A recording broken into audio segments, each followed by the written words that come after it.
வணக்கம்.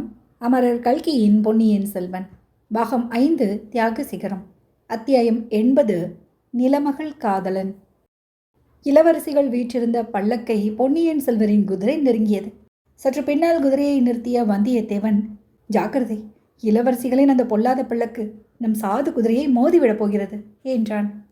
கிட்டத்தட்ட அதே இடத்தில் முன்னொரு தடவை நந்தினியின் மூடு பல்லக்கின் மீது அவன் குதிரையை கொண்டு போய் மோதிவிட்டு குதிரையை பல்லக்கு மோதுகிறது என்று கூக்குரலிட்டது அவனுக்கு அச்சமயம் நினைவு வந்தது. அச்சம்பவம் நடந்து 6 மாதம் கூட முழுமையாக ஆகவில்லை. ஆனால் இந்த சிறிய காலத்துக்குள் எத்தனை எத்தனை முக்கியமான நிகழ்ச்சிகள் நடந்தேறிவிட்டன. குந்தவை வந்தியத்தேவனுடைய வார்த்தைகளினால் ஏற்பட்ட பூரிப்பை அடக்கி கொண்டு, தம்பி, உங்களை பார்த்தால் ஏதோ குதூகலமான விஷயத்தை பற்றி பேசிக்கொண்டு வருவதாக தோன்றுகிறதே. உங்களுடைய திருமுகங்கள் அவ்வளவு மலர்ச்சியுடன் விளங்குகின்றன என்றாள். ஆமாக்கா, குதூகலமான விஷயம் பற்றி தான் பேசிக்கொண்டு வந்தோம். ஆனால் அது உன் தோழி வானதிக்கு அவ்வளவு குதூகலம் தராது. என்னுடைய திருமண நாள் நெருங்கி வந்து கொண்டிருக்கிறதல்லவா? நான் காதல் கொண்டு மணந்து கொள்ளப் போகும் மங்கையை பார்த்து மகிழ்ந்தோம். அவளுடைய ரூபல் லாவண்யங்களை பற்றி பேசிக்கொண்டு வருகிறோம் என்றார் பொன்னியின் செல்வர். சற்று முன் பிரகாசமாக விளங்கிய 2 பெண்களின் முகங்களும் உடனே வாட்டமுற்றன. வானதி தலையை குனிந்து கொண்டாள். குந்தவையின் முகத்தில் கோபம், வியப்பு, ஐயம், ஆத்திரம் முதலிய வெவ்வேறு பாவங்கள் தோன்றி மறைந்தன. இதென்ன வெட்கமற்ற பேச்சு? இந்த பெண்ணின் மனதை வருத்தப்படுத்துவதில் உனக்கு என்ன சந்தோஷம் என்றாள். வானதி தலையை நிமிர்த்தி குந்தவையை பார்த்து, அக்கா, இதென்ன வார்த்தை? எனக்கு எதற்காக வருத்தம் என்று கேட்டாள். ஒன்றுக்கும் மறுமொழி சொல்லாமல் பொன்னியின் செல்வர் புன்னகை பூத்த முகத்துடன் நிற்பதைக் கண்ட இளைய பிராட்டி, கொள்ளிடக்கரை கலவா போய் திரும்புகிறீர்கள்? அங்கே எந்த பெண்ணை பார்த்தீர்கள்? எந்த ஊர்? என்ன பேர்? என்ன குலம் என்று கேட்டுக்கொண்டே போனாள். இப்போது வந்தியத்தேவன் குறுக்கிட்டு, தேவி, இளவரசர் மணக்கப் போகும் குளமகள் யாரையும் நாங்கள் பார்த்துவிட்டு வரவில்லை. இந்த பஞ்சநதி தீரத்தில் பொழிந்து விளங்கும் நிலமா மகளைத்தான் நெடுகிலும் பார்த்து வியந்து கொண்டு வந்தோம். சோழ வளநாட்டின் இயற்கை அழகுகளை பற்றி பேசிக்கொண்டு வந்தோம். இளவரசர் இந்த அழகிய நாட்டின் சக்கரவர்த்தியாக முடிசூட்டி கொள்ளும் நாள் நெருங்கி வருகிறதல்லவா? இவர் இந்த நிலமடந்தையின் பேரில் கொண்ட காதலை பற்றி தான் குறிப்பிட்டார் என்றான். ஆஹா, என் சகோதரனுக்கு இப்படியெல்லாம் விகசிதமாக பேச முன்னையெல்லாம் தெரிந்திருக்கவில்லை. அவனுக்கு தாங்கள் கற்றுக் கொடுத்தீர்கள் போலிருக்கிறது என்றாள். அருள்மொழிவர்மர் சிரித்துவிட்டு, நண்பரே, தங்களுக்கு நன்றாக வேண்டும்.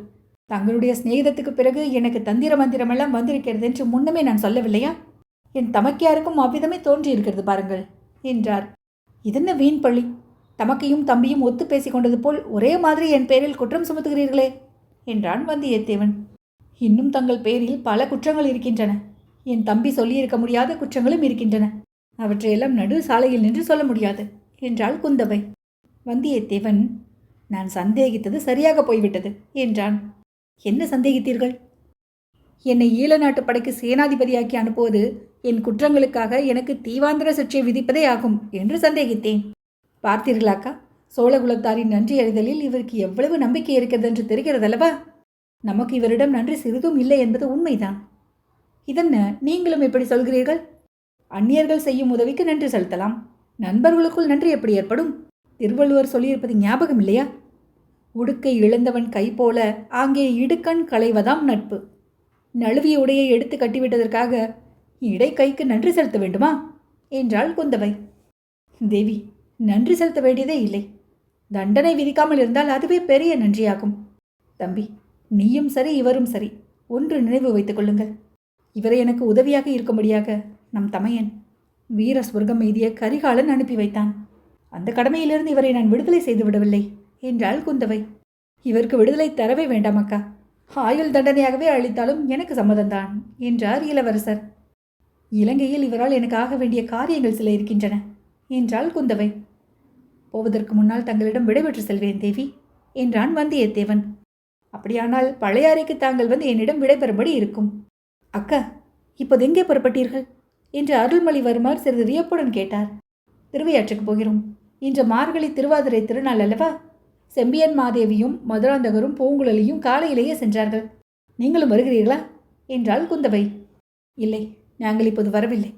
திருவையாறு நகருக்குள் போகக்கூடாது என்றுதான் ஆற்றங்கரையோடு மேற்கே சென்று திரும்பி வந்தோம். அப்பர் பெருமான் திருவையாற்றில் கைலாசத்தையே கண்டு பரவசமடைந்தார். உங்களுக்கு அங்கு போகவே பிடிக்கவில்லை போல் இருக்கிறது. ஒருவேளை நீங்களும் வீர வைஷ்ணவராகிவிட்டீர்களா என்ன? அப்படியெல்லாம் ஒன்றுமில்லை. திருவையாறு சென்றால் அப்பர் பெருமானைப் போல் அங்கே போக வேண்டும் என்பது என் எண்ணம். அப்பர் எப்படி சென்றார்? அவருடைய பாடலிலேயே சொல்லியிருக்கிறாரே, யாதும் சுவடுபடாமல் சென்றார். ஆடம்பரம் எதுவும் இல்லாமல், தாம் திருநாவுக்கரசர் என்பதை காட்டிக்கொள்ளாமல், பூஜைக்காக புஷ்பமும் நீரும் கொண்டு சென்ற அடியார் கூட்டத்தின் பின்னால் சென்றார். அதனால் திருவையாற்றில் கைலாசத்தையே அவர் காண முடிந்தது.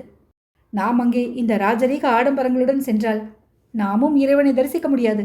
ஜனங்களும் சுவாமி தரிசனத்தை மறந்துவிட்டு நம்மை சுற்றி சூழ்ந்து கொண்டு நிற்பார்கள். ஆமாம் ஆமாம், உன்னுடைய ஜாதக விசேஷம் அப்படி. உன்னை கண்டதும் மக்கள் சூழ்ந்து கொண்டு மன்னருக்கு ஜே, பொன்னியின் செல்வருக்கு ஜே என்று கோஷமிடத் தொடங்குவார்கள். ஆனால் எங்களுக்கு அவ்வளவு அபாயம் இல்லை. மேலும் நாங்கள் ஜனக்கூட்டத்துக்கு மத்தியில் போகவும் மாட்டோம். திருவாதிரை திருநாளுக்காக சுவாமி எழுந்தருளல் நடக்கும்போது திருவையாற்றிலுள்ள நம் அரண்மனை மேல் மாடத்திலிருந்து ஐயாருடைய இறைவனை தரிசித்துக் கொள்வோம். அக்கா, ஒரு பழம் பாடல் நினைவிருக்கிறதா? அண்ட சராசரங்களையும் அகில புவனங்களையும் ஆகாச வெளியிலுள்ள எல்லா நட்சத்திரங்களையும் படைத்தவர் இறைவன். அவரை ஆதிரையான் என்றும் திருவாதிரை நட்சத்திரக்கு மட்டும் உரியவன் என்றும் மக்கள் கருதுவது என்ன பேதைமை! இப்படிப்பட்ட கருத்துள்ள அந்த பாடல் தங்களுக்கு நினைவிருக்கிறதா? நினைவிருக்கிறது தம்பி. ஆனால் எல்லா நட்சத்திரங்களுக்கும் உரியவர் திருவாதிரைக்கும் உரியவர் தானே? சரி, நீங்கள் போய் வாருங்கள். எப்போது தஞ்சைக்கு திரும்பி வருவீர்கள்? தஞ்சைக்கு இப்போது நாங்கள் திரும்ப போவதில்லை.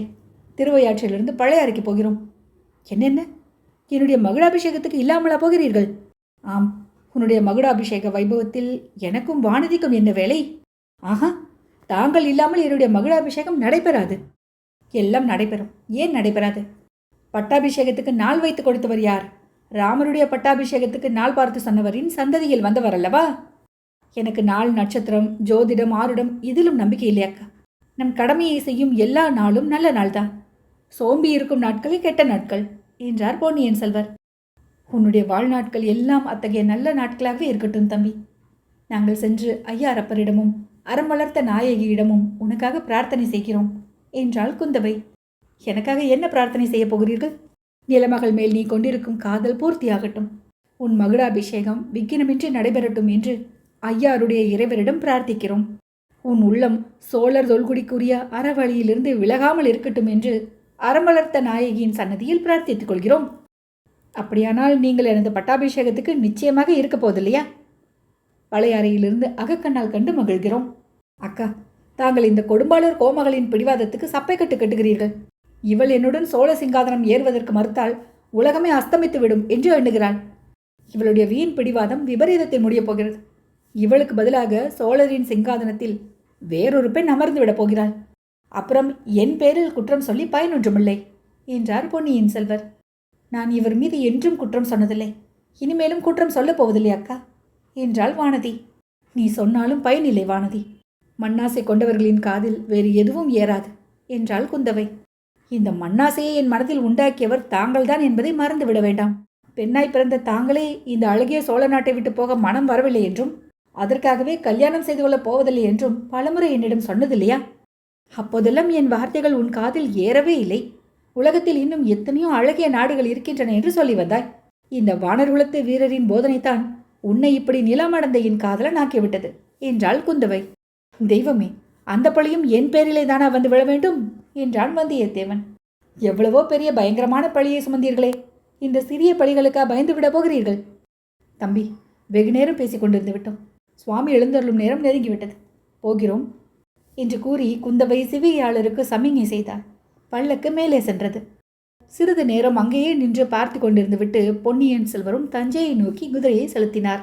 சற்று தூரம் சென்றதும் பக்கத்தில் நெருங்கி வந்து கொண்டிருந்த வந்தியத்தேவனை நோக்கி, நண்பரே, இந்த பெண்மணிகள் உண்மையில் சுவாமி தரிசனத்துக்கு போகிறதாக எனக்கு தோன்றவில்லை. குடந்தை ஜோதிடர் இப்போது திருவையாற்றுக்கு அருகில் கூடி வந்து விட்டாராம். அவரை பார்த்து ஜோதிடம் கேட்பதற்காகவே போகிறார்கள். ஐயா, குடந்தை ஜோதிடரை விட தாங்களே பெரிய ஜோதிடராயிருக்கிறீர்களே என்றான் வந்தியத்தேவன். அத்தியாயம் 80 நிறைவுற்றது.